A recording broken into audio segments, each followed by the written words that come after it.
Buenas noches. Esta semana he querido, se dice, hincarle el diente a los asuntos educativos y qué mejor que platicar con una persona especializada en estos temas. Él es Marco Fernández, investigador del Instituto Tecnológico de Monterrey y de México Evalúa. Buenas noches, Marco. Hola, ¿cómo estás, Carlos? Muy buenas noches y muchas gracias por el espacio. Al contrario, mira, Marco, lo que pasa es que llevamos 2 años en un problemón que ha sido de la pandemia y además de los problemas que ha generado en el sistema educativo en todos los niveles, pues queda como en el trasfondo qué pasa con los dineros que se destinan a la educación. Entonces, un asunto es el aprovechamiento escolar, otro asunto es qué pasa con la maquinaria institucional de enseñanza pública, y yo no sé por dónde quieras que le entremos. Pues mira, yo creo que es importante recordar el pasado lunes, pues era el Día Internacional de la Educación, y creo que es un buen momento para pues dar cuenta de dónde estamos parados. Veníamos antes de la pandemia con problemas serios, sobre todo de desigualdad en el acceso a las oportunidades educativas y un problema mayúsculo pues de la calidad de los aprendizajes. Tú has dado cuenta junto con tus compañeros en distintos medios de cómo PISA y planea las pruebas estandarizadas que miden cuánto han aprendido las chicas y chicos mexicanos y los comparan en el caso de PISA con el mundo, pues apuntaban a que la mayor parte, lamentablemente, de ellos no comprende lo que lee o tiene deficiencias serias en sus habilidades matemáticas y ciencias. Estábamos ahí, acababan de aprobar una reforma educativa en 2019, de la cual se hizo mucho ruido, que porque la reforma anterior era punitiva, se le puso incluso en la Constitución dos cosas que al final, hasta ahorita, el tiempo ha pasado y no han cumplido el nuevo gobierno, que era supuestamente reconocer al magisterio y darles incluso, lo pusieron en el tercero constitucional, su derecho a recibir una capacitación continua, adecuada para mejorar justo su labor en el aula, y en el caso de la educación superior hasta se llenaron la boca diciendo que era ya un derecho de gratuidad en la educación superior y se prometió que se iba a crear un fondo de la gratuidad y universalidad de la educación superior. Estábamos en esa discusión. Perdón que te interrumpa, pero también se echó a andar el programa La Escuela es Nuestra, con recursos entregados directamente a los comités de padres en las escuelas para todo tipo de obras que son muy necesarias. Hay más de 25,000 planteles, tengo entendido, que ni siquiera agua tienen, no tienen, muy deficientes servicios pues para la higiene. Y en medio de todo eso irrumpe la peste esta que azota al mundo. Y bueno, 2 años de clases sin asistencia a las aulas y a distancia, cuando no todo mundo, sobre todo en las comunidades más empobrecidas, tiene acceso a la tecnología y a la internet. Y pues se ha hecho una ensalada que yo no sé qué pase con estos niños y jóvenes de la generación COVID, que parece ser que pues, muchos prácticamente han perdido 2 años. Justo creo que eso que señalas es importante, porque teniendo los antecedentes que menciono, llega la pandemia y exhibe la debilidad del sistema educativo. Sí, una debilidad que venía ya formándose de muchos años, o sea, no es algo que empezó en este sexenio, pero se evidenció justo la incapacidad, por ejemplo, para activar rápidamente una estrategia que hiciera posible a la mayor parte de los estudiantes mexicanos que no tienen los recursos para estar como tú y yo en estos momentos conectados del Internet y poder continuar sus estudios. Empieza este programa denominado Aprende en Casa.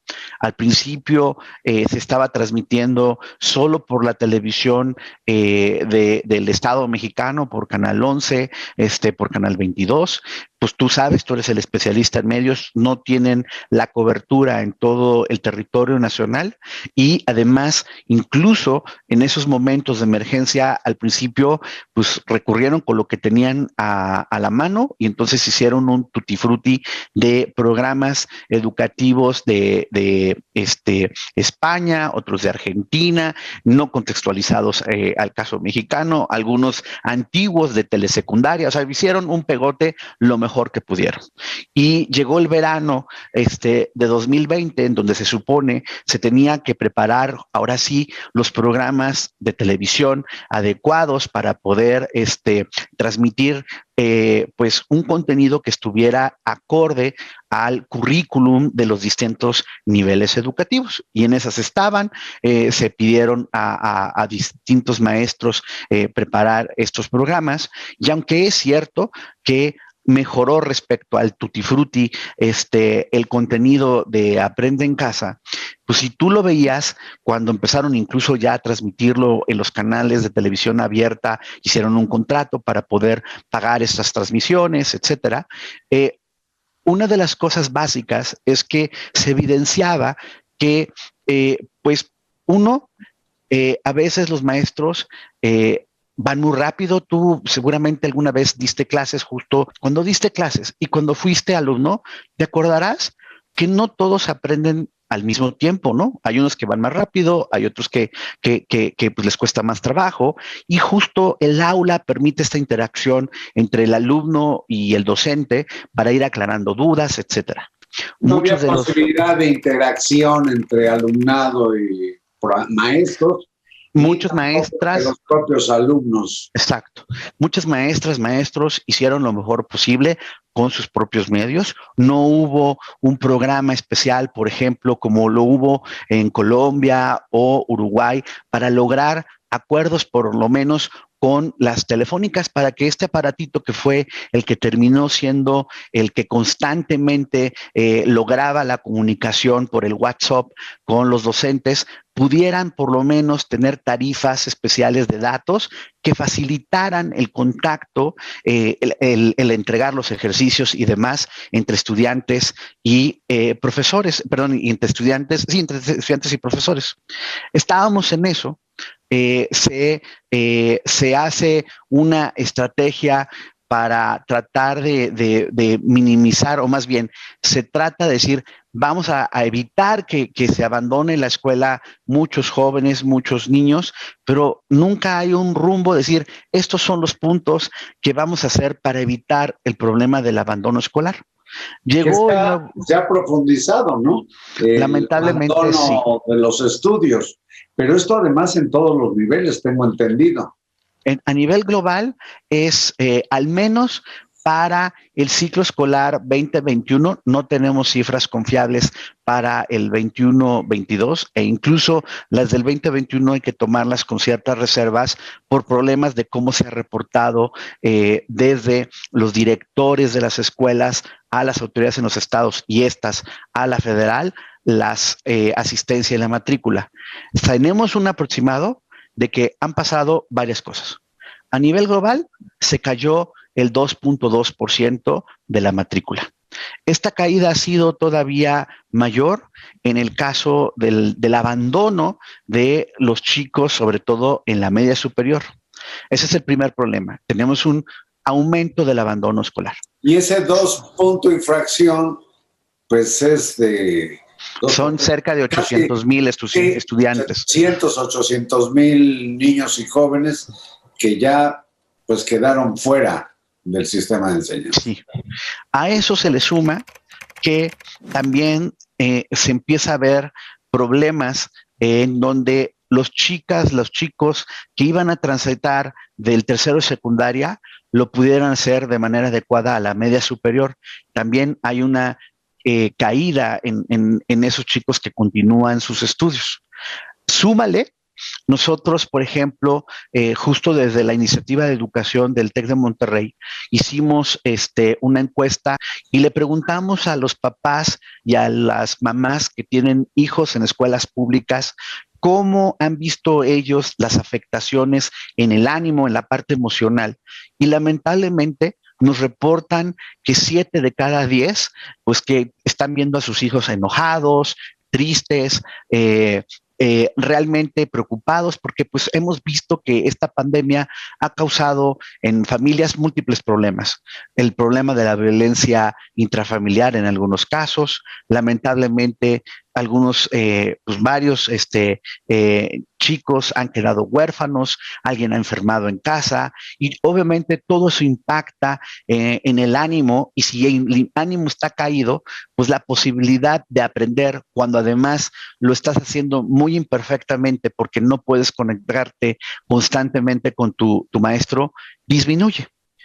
Esto que expones, Marco, en términos generales, pues retrata, digamos, el colapso que ha habido en el sistema escolar. Yo creo que mucho más en el público que en el privado, pero ya me lo dirás.